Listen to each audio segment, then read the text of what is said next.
Yesterday in the august chamber of the Wisconsin State Senate, something not very august broke out. I think the technical term for what happened here is snarling. Oh, thank you.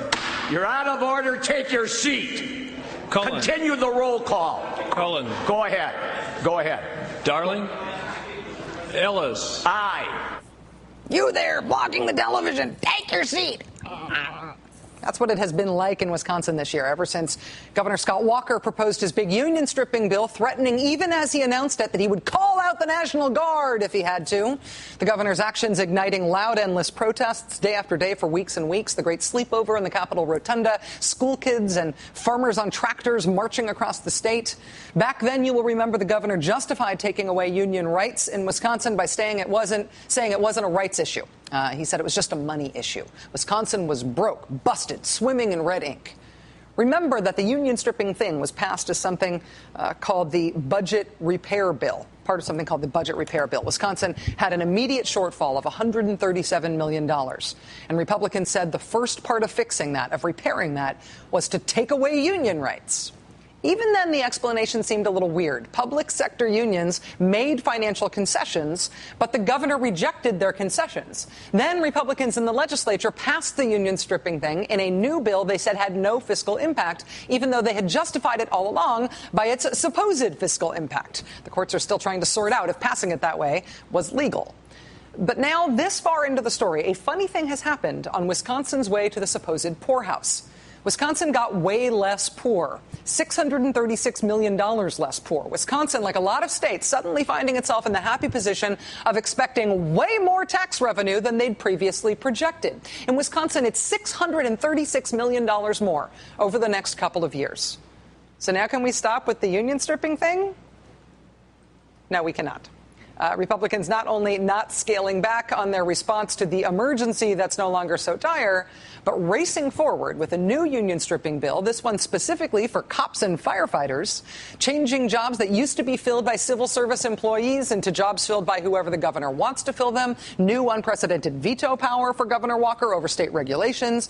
This person, Secretary of State Doug LaFollette, was the last Democrat holding a statewide office in Wisconsin. Republicans are now stripping the power of his office and giving that power to the governor instead.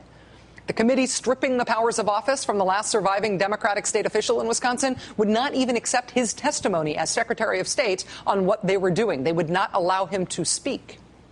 The video we showed you a moment ago, the one of the snarling in the Wisconsin State Senate chambers, concerns what may be Republicans' biggest power grab so far in that state. It's a new bill now on its way to becoming law, which makes it much, much harder to vote in Wisconsin. It nearly triples the time you have to live in a district in order to vote there. It cuts the time for absentee voting in half. It requires you to show a photo ID at the polls. If you vote absentee, you have to Xerox your ID and mail the photocopy in, too. And it's not just any ID that you need. The bill requires a very specific photo ID that hundreds of thousands of Wisconsinites do not have.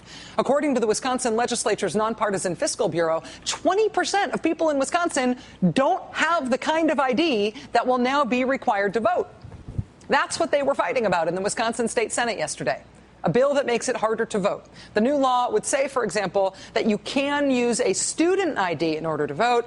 Sounds like good news for the 180,000 students in the state's public university system, except for the fact that none of the IDs issued by any of Wisconsin's colleges and universities would qualify. None of them have the information on them that will be required in the new law. And that's basically the point. The people who are least likely to have the kinds of documents and access to photocopiers that you'll need to be able to vote in Wisconsin now are the poor and the elderly and minorities and students. The people least likely to pass muster under Republicans' new Make It Harder to Vote bill are people who are most likely to vote for the other side, most likely to vote for Democrats. This is voter suppression. It's voter disenfranchisement. This is voter confusion. This is voter restriction. This is voter discouragement bill. That's what it is. Democratic State Senator Lena Taylor speaking yesterday in that speech, thanking Republicans for doing what they're doing, she said, in plain view, so the next generation could see it. This new bill to make it harder to vote in Wisconsin, which Governor Walker says he'll sign, the Milwaukee Journal Sentinel says it will cost the state $7 million to implement. Wisconsin investigations have repeatedly said the state has very little voter fraud, and the main kind of fraud there will not be solved by this bill because it's not addressed by this bill. Stripping union rights was never about the budget. It is a power grab. The state just found hundreds of millions of dollars in unexpected revenues, basically in the couch cushions. They responded with a bigger power grab. The Make It Harder to Vote bill is a make it harder for likely Democratic voters to vote bill. It is a make it harder for Democrats to get elected bill. It's not about the budget. It is not about voter fraud. It is a power grab. And in jamming it through yesterday, this is what it looks like. Republican Senate President Michael Ellis shut down the nation's longest-serving state legislator, Mr. Fred Risser, who was first elected in 1956. That's Fred Risser there. Watch this. You're out of order. Take your seat. Cullen. Continue the roll call. Cullen. Go ahead. Go ahead. Darling. Ellis. Aye. You're interrupting a roll call. No adjournment message can be made during a roll call. Read the book. Go ahead and finish. We did not Photoshop the dark glasses and chewing gum onto the Republican Senate president to make him look more cartoonishly evil. He did that himself. We actually called his office to find out if there was a medical reason he was wearing sunglasses while screaming at Fred Risser in the state Senate. They said there was not one. After yesterday's vote, Governor Walker took a moment to savor that victory.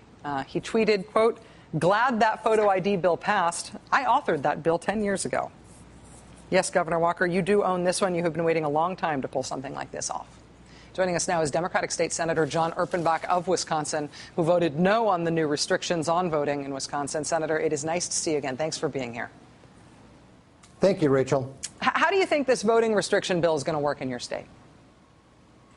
Well, in a word, chaotic, I guess. It's confusing to say the least, but I think that's what they wanted to do. They want to make it as confusing as possible. As you mentioned earlier, it's going to disenfranchise about 20% of our voting population in Wisconsin, and that's by design. It's going to be very difficult to get the kind of ID that you need for a lot of people, and so chances are some people will probably stay home. But those who do show up at the polls and they don't necessarily have the proper ID, depending on whether or not the clerk actually knows what the law is, maybe they will be able to vote, maybe they won't be able to vote. Who knows? But it's certainly going to be confusing. Students have been a really important constituency in Wisconsin, a Democratic-leaning constituency in your state. How do you think this is going to affect students? It's actually pretty funny. If you have a student ID and you have the receipt that you paid your tuition, then you can vote. I mean, that's pretty much it. And the students have to get a new ID every 2 years. It's going to be really difficult on students all over the state of Wisconsin because we have campuses all over Wisconsin to get engaged in the process. But more importantly, they moved the residency rule from 10 days out to 28 days, so that will guarantee that students won't be able to vote in a primary. It's just ridiculous what they've come up with. And my favorite so far is if you live in your house for 27 days, Rachel, you can vote for the president, but you can't vote for governor or U.S. Senate or Congress or state Senate or anything else like that. Again, it's a very confusing piece of legislation, but they want it to be confusing. In terms of the larger picture here, Governor Walker said about this bill, requiring photo ID to vote will go a long way to eliminate the threat of voter fraud in Wisconsin. How rampant is voter fraud in Wisconsin, and will this legislation solve the kind of fraud you know about? Well, there were a lot of people saying there's a lot of fraud in 2008. So the Attorney General spent 2 years investigating fraud and came up with 11 actual cases of voter fraud. 8 of those were felons who shouldn't have been voting and probably didn't know it. And then 3 votes were miscast. So that was about it. As a result, we're going to say to 178,000 senior citizens who don't have a photo ID in Wisconsin, you can't vote where you've been voting probably the last, 40 or 50 years. So again, it's one of those situations where what they've done, Rachel, is they've created this fear. And they've said, oh, my God, we have voter fraud. There are people being bussed in from Chicago. Although I probably shouldn't talk about Chicago, but people are being bussed in from all over outside of Wisconsin, and they're voting illegally when there isn't one shred of evidence. And I asked a lot of my colleagues on the floor when we were debating this, can you show me the evidence? Can you show me on paper where there is voter fraud in Wisconsin? And nobody could. So really, we don't have voter fraud. People think we do, but we really don't. Just finding that $636 million in new revenue that wasn't expected, has that changed the approach to all these emergency measures in your state? Oh, not at all. If anything, we'll probably have like much higher level of emergencies. If Wisconsin had like one of those color grids, we'd be like way off the charts red right now, just because of all the things they're making up, voter fraud, and we're so broke and so on. What we need to do with that surplus that we have, the $636 million, is backfill some of the cuts that Governor Walker wants to make to our UW system, to our K-12 education system, as opposed to spending it on all sorts of other things. And so far, the Republicans and Governor Walker haven't been specific as far as what they want to do with that money. So I'm waiting to hear what they want to do with it. State Senator John Erpenbach of Wisconsin, thank you very much for your time tonight, sir. It's good to see you again. You too, Rachel. Thank you. Thanks.